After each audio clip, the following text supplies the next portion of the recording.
Now, as promised, we're getting into our conversation, Civil Society Matters. And joining us again, we have David Bynoe. He is National Coordinator with the Global Environment Fund Small Grants Program with the UNDP. Great to have you back with us.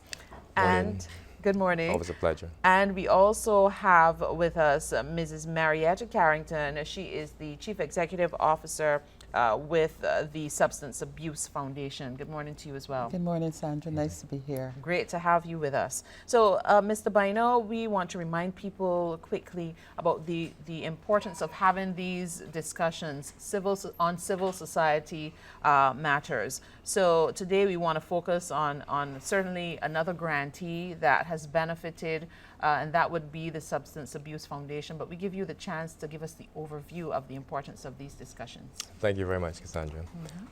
Today, I guess, it's a very pensive day for me because, you know, Dr. Chandler would have passed. Yes. And being not only an environmental economist, but also an agronomist, I want to extend my condolences to the family.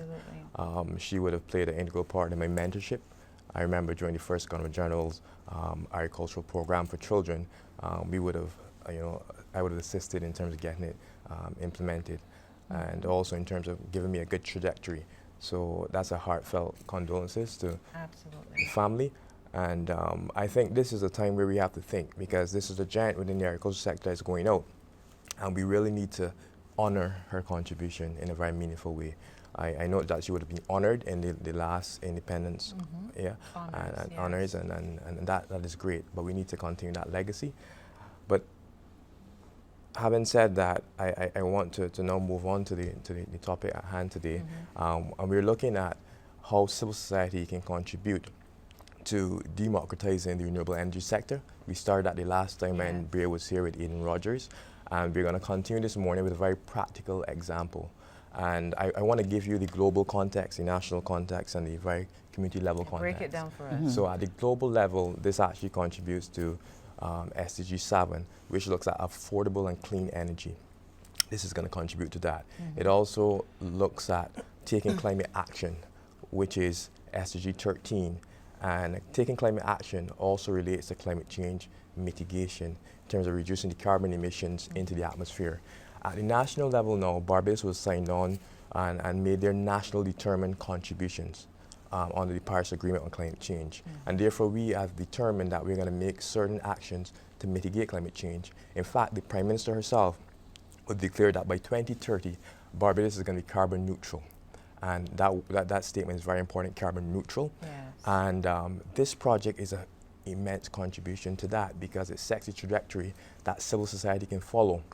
What is so different about what the Substance Abuse Foundation would have done is that they're using renewable energy as a sustainable financing mechanism. So, you know, people think of civil society, yes, of making a contribution socially and environmentally, but often they think civil society is going to be asking for money.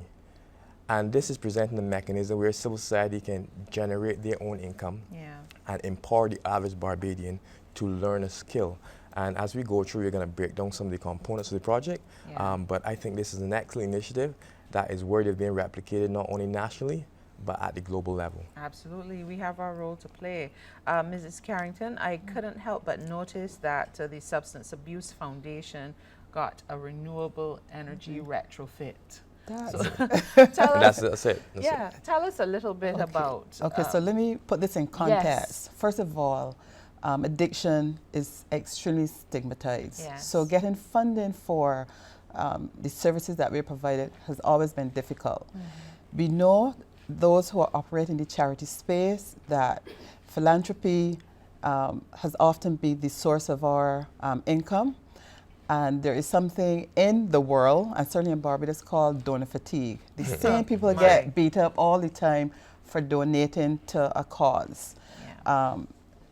Barbados and the Substance Abuse Foundation, we are a serious mental health institution. We want to ensure that current generations and future generations have access to international standard addiction services. So what are we going to do about it? We can complain that people don't give, but our board is a very progressive board, and 2 years ago we set out on what is it can we do to ensure that we are financially sustainable for the future.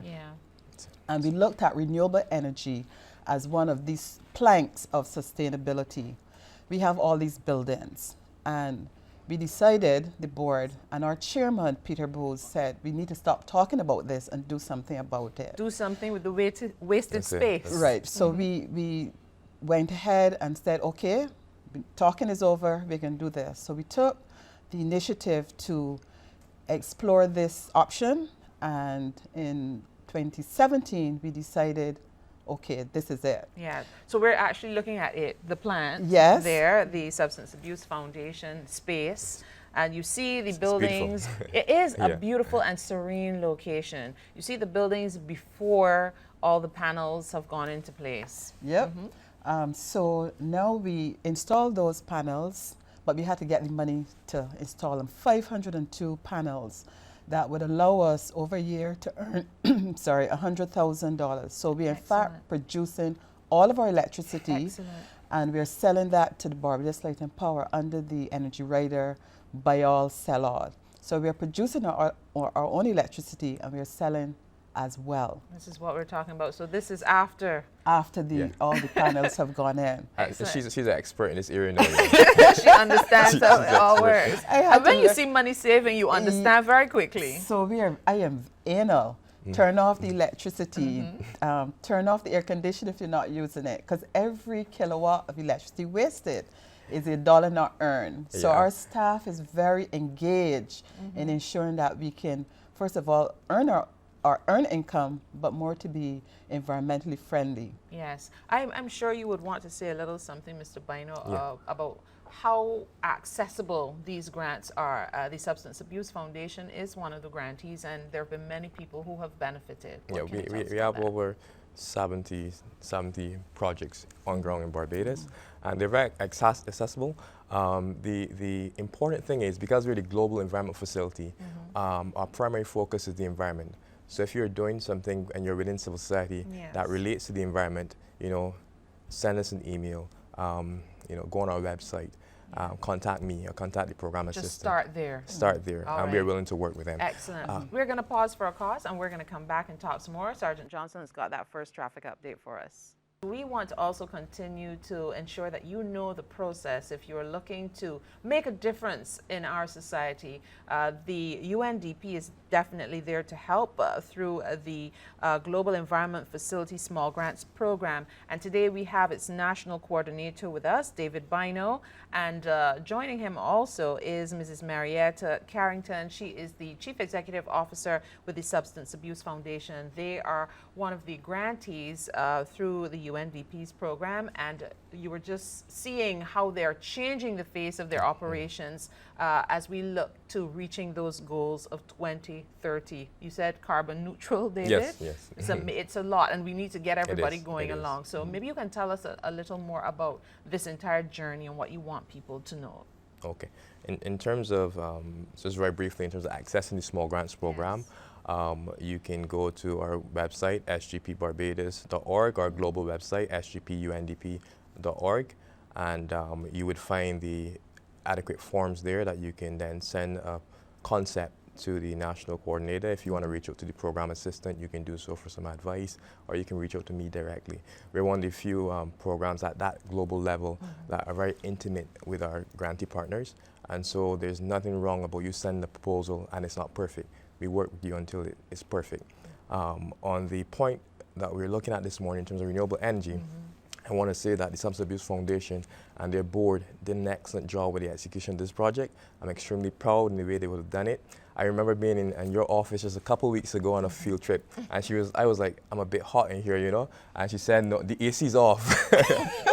She's saving every dollar, And part of the project really is to mitigate the impact of climate change. So it reduces about 184 tons of CO2 from the atmosphere. Has the ability with time to generate $100,000 per year. But more importantly, my National Steering Committee said, look, if you're going to provide any grants and it involves training, we want it to be certified so that after these people go through this training, they can take that certificate and use for some form of employment and to show that they would gain something. So we insisted that it would have been TVEC certified. And, asking something with the Substance Abuse Foundation, they normally grant your wishes. they're excellent, and she does an excellent job doing so.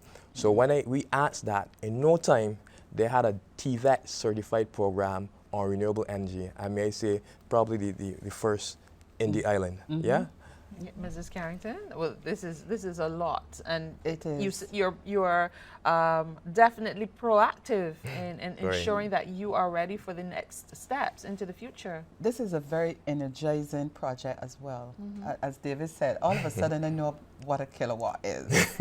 I know you can see from the photo how serene our surroundings are. Why do you need air conditioning? Open the windows and let the breeze come in. You know, so we just talk about the need to ensure that the candidates, and in the concept of assessment, that's what they refer to as candidates or and not students. So we applied to, in fact, the Sams View Foundation was already an approved center by TVET Council. So we needed to add this other layer to ensure that the candidates who were involved in the program could be certified. It has been one of the most significant training exercises that we have done in the 20-odd years. We had 24 candidates who have gone through the program, and we are now at the cusp of certification. So they've done their portfolios, the assessors are in, the verifiers are in. They're all fired up and excited about the ability to have a skill that is unique in Barbados and that they can now take into the communities. Now, there's this notion that only the underprivileged end up at Verdun or Marietta, which is not the case. But there's a significant number of them that do. Either they didn't finish school or for whatever reason their careers got interrupted by their addiction. So this program is going to allow them to have a skill and to be able, when all these other organizations who will be following us put the panels up, we are going to have a cadre of professionals who are going to be able to participate in that labor market. And I find that so exciting for them. And You've that really enabled them. Yes, yes. And this is what the Small Grants Program is about. It's not only about the environment, but it's about the cross-cutting issues like sustainable livelihoods, poverty reduction, you know, gender and youth empowerment. I must say we have a wonderful National Steering Committee. It's led by the chair, Mr. Lionel Weeks. And, you know, we said, well, look, not only are we going to train persons, but let a significant portion also be women. Let's empower women in this process. And I applaud the Sons of Abuse Foundation to have this Marina House because it caters for women. And I can see that this is a partnership that's going to evolve, and we're going to do much more within this sector. Excellent. Yeah. What are some of the other programs or what are some of the other projects that you want to light a fire under and be able to help organizations push through the assistance of the UNDP Small Grants Program? Yeah, we provide funding in 5 major global environmental areas. So climate change, which we're looking at, in this case mitigation, but we also provide climate change adaptation grants. Barbados being a small island developing state, we need to adapt to climate change. Sea levels are going to rise, you're going to have more intense drought like the ones that we're going through now, sometimes flooding. So we have projects across that area. Land derogation. Barbados, made up of the Scotland district, which is also the national park area, is prone to soil erosion. So we have several projects in that area that look at reducing the impact of land derogation and also conserving that landscape. In addition to that, we have international waters. We also have biodiversity conservation, and a big issue for us as small islands, waste. You know, the reduction of harmful waste and chemicals and persistent organic pollutants. So we have a wide range of areas in which we provide funding, and Barbadians are going to see what is being done and see the impact as we focus on civil society matters. Excellent. I want to find out from you quickly, Mrs. Carrington, did you see this project where you had the opportunity to take advantage of the funding through the UNDP? Did you see it mushrooming into something so big that could have such far-reaching impact, helping these clients to move themselves into a better state? Well, first of all, as I mentioned earlier, our board is very progressive, and we were able to engage the services of someone who worked at the Light and Power for about 30 years, who actually contributed his services in the beginning as a volunteer. Nice. This was part of ensuring, because we are people who are providing services for people who are ill. We don't know anything about energy and electricity. So the ability to get someone, Hal Hunt, I want to mention his name because he was absolutely incredible in ensuring that we did not fall into any traps that would allow us not to make this project a success. So on the technical side, you know, he was with us, he was monitoring, and he still is performing that role to make sure that if someone accidentally turned off one of the inverters, he knows. She knows now. Yes, he knows because you see the dip, right? Yes. So that allowed us to mitigate any of the pitfalls that typically someone who is ignorant in the true sense of the word might fall into. So every part of the project, we have someone paying attention to, because this is only phase one.